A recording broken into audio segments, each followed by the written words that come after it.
Hello everybody.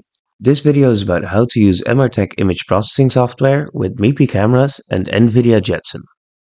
Some time ago we at MRTech developed a system prototype of a 4K stereo camera around our image processing IFF SDK. Let's see how it works.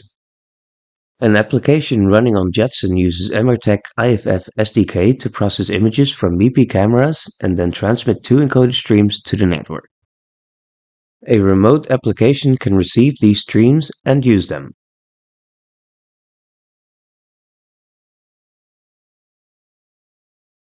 Here's what it looks like in practice. We placed two high-resolution MIPI cameras on the panel and plugged them into Jetson Xavier NX.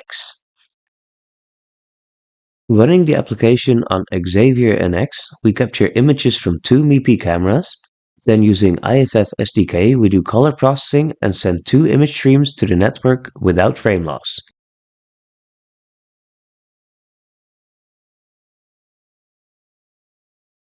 This screenshot shows the terminal output with application performance numbers such as average latency, encoder FPS, and output bitrate for each camera.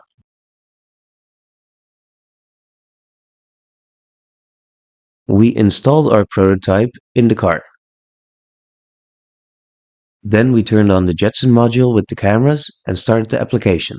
So let's go. Here you can see a screen capture of a laptop running the receiving application. It gets two streams, decodes, and renders them into two separate windows. There's also an indication of the average bitrate and output frame rate for each stream. And what embedded vision application can IFF SDK on Jetson be used in?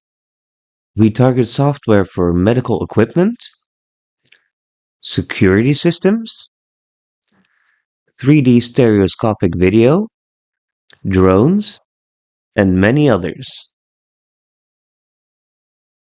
So, if you would like to know more about our image processing SDK, please follow the links in the description of this video.